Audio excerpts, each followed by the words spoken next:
Assalamualaikum warahmatullahi wabarakatuh. Salam sejahtera untuk kita semua. Terima kasih sudah berkunjung di video ini. Pada kesempatan kali ini pencari ilmu akan membahas topik yang sangat menarik dan bermanfaat, yaitu tentang 7 kebiasaan orang yang memilih kesendirian daripada keramaian. Semoga video ini bisa memberikan wawasan dan inspirasi untuk kita semua. Bismillahirrahmanirrahim. Dalam kehidupan sehari-hari ternyata ada orang-orang yang memilih kesendirian. Mereka terlihat jarang mengikuti atau berbaur dalam keramaian.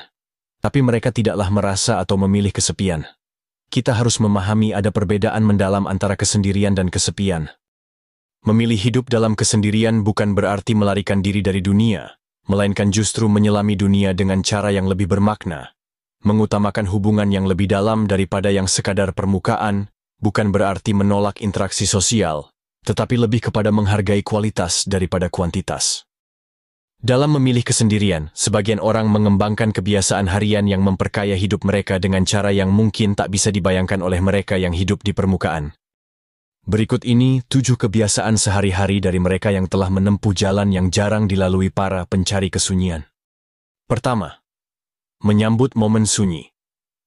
Daya tarik dari kesendirian terletak pada kesunyiannya. Bagi mereka yang memilih kesendirian dibandingkan hubungan dangkal, momen-momen hening bukanlah sumber ketidaknyamanan, justru menjadi peluang.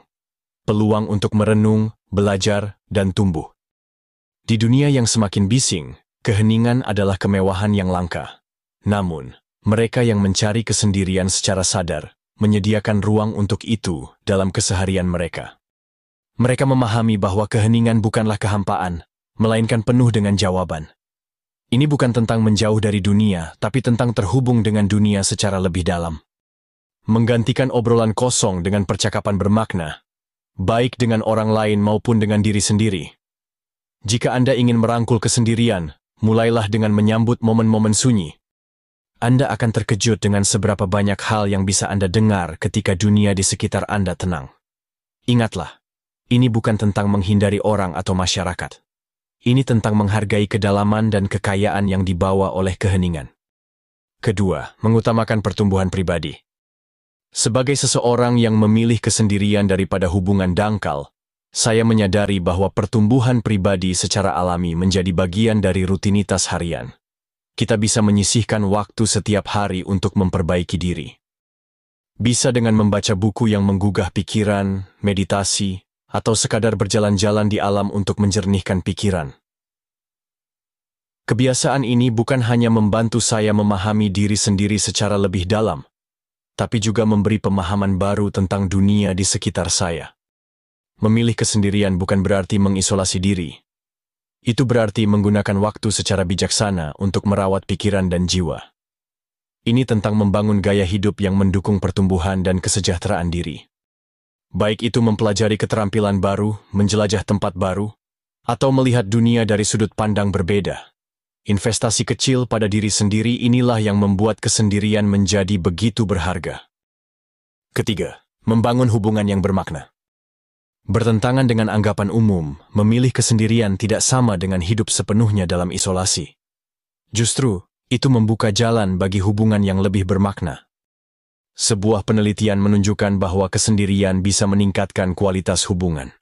Hal ini memberi seseorang ruang untuk memahami pikiran dan perasaannya sendiri, dan dengan itu, lebih mampu membangun koneksi yang tulus dengan orang lain. Mereka yang memilih hidup dalam kesendirian mungkin memiliki lebih sedikit relasi sosial, tetapi hubungan yang mereka miliki biasanya jauh lebih kuat dan memuaskan. Mereka lebih memilih kualitas daripada kuantitas. Hanya bersama orang-orang yang benar-benar memahami dan menghargai mereka apa adanya. Jika Anda mempertimbangkan untuk menjalani kesendirian, jangan samakan itu dengan kesepian. Justru bisa jadi itulah kunci untuk menemukan hubungan yang lebih otentik dan bermakna dalam hidup Anda. Keempat, menumbuhkan kesadaran penuh, mindfulness. Para pencari kesendirian tidak hanya hidup di saat ini, mereka hadir sepenuhnya di dalamnya. Mereka lebih sadar terhadap lingkungan dan dunia batin mereka sendiri. Kesadaran penuh, yaitu kebiasaan hadir secara utuh dalam momen yang sedang dijalani, adalah kebiasaan umum di antara mereka yang memilih kesendirian. Bukan untuk menghindari kenyataan, melainkan menghadapinya dengan pikiran dan hati yang terbuka. Mereka terlibat secara mendalam dengan pikiran, perasaan, dan dunia di sekitar mereka, membentuk rasa keterhubungan yang melampaui interaksi permukaan. Dengan ini, mereka bisa menghargai hal-hal sederhana dalam hidup dan menemukan kebahagiaan dalam momen-momen biasa. Memilih kesendirian bukan soal menyendiri, ini soal hadir sepenuhnya. Dan memasukkan mindfulness ke dalam rutinitas harian bisa menumbuhkan kesadaran diri yang lebih dalam dan rasa syukur terhadap kehidupan. Kelima, merangkul penerimaan diri. Kita mungkin merasa takut sendirian dengan pikiran-pikiran kita. Kita khawatir kesendirian hanya akan memperkuat suara-suara negatif di kepala. Rasa tidak aman yang terus-menerus berkata bahwa saya tidak cukup baik. Namun saat mulai menerima kesendirian, kita akan mulai menerima diri sendiri. Kita belajar duduk bersama pikiran-pikiran kita, bahkan yang tak nyaman. Kita akan mengakui keberadaan mereka, tapi tidak membiarkannya mendefinisikan siapa kita. Kesendirian memberi kita ruang untuk menghadapi ketakutan dan rasa tidak aman saya secara langsung. Tidak mudah, bahkan kadang menyakitkan, tapi juga terasa membebaskan.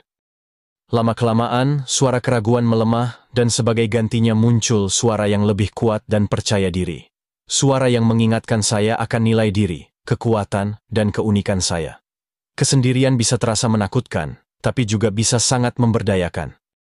Ia dapat membantu menumbuhkan penerimaan dan kasih sayang terhadap diri sendiri, sesuatu yang patut diperjuangkan.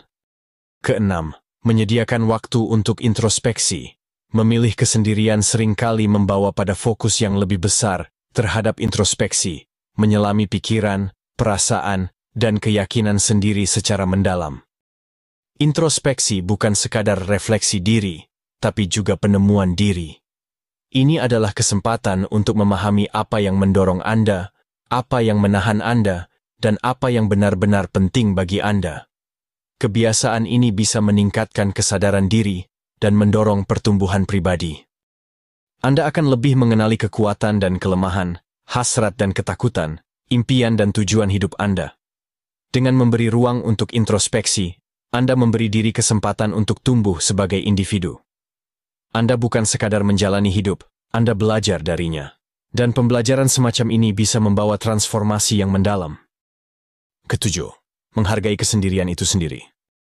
Hal yang paling utama, mereka yang memilih kesendirian daripada hubungan dangkal benar-benar menghargai kesendirian itu sendiri. Mereka melihatnya bukan sebagai keadaan sendirian, tetapi sebagai keadaan damai bersama diri sendiri. Kedamaian ini tidak datang dari menghindari interaksi sosial, melainkan dari menerima momen-momen sunyi dan reflektif yang ditawarkan oleh kesendirian. Dalam momen-momen inilah mereka menemukan kejernihan, kreativitas, dan ketenangan batin yang dalam.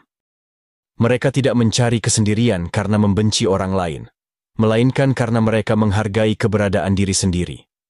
Mereka memahami bahwa kesendirian bukanlah kelemahan atau tanda kesepian, melainkan sebuah kekuatan dan pilihan.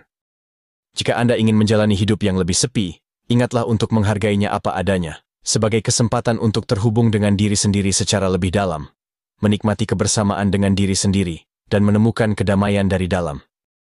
Kesendirian bukan tujuan akhir, ia adalah perjalanan.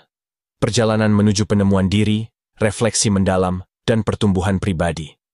Ini bukan tentang menjauh dari orang lain, tapi tentang merasa nyaman dengan keberadaan diri sendiri. Kebiasaan-kebiasaan yang telah kita bahas bukanlah aturan baku, melainkan penunjuk arah dalam perjalanan ini. Bukan untuk memisahkan diri dari dunia, tetapi untuk menjalin keterhubungan yang lebih bermakna dengannya.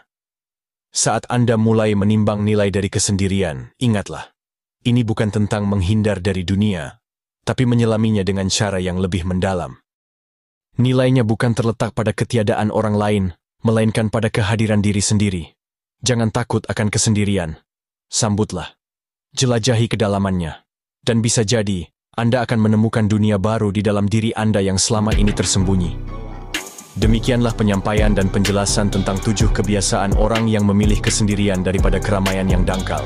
Semoga bermanfaat. Jangan lupa like, share, dan subscribe, agar saya lebih semangat lagi dalam berbagi ilmu dan informasi yang menarik lainnya.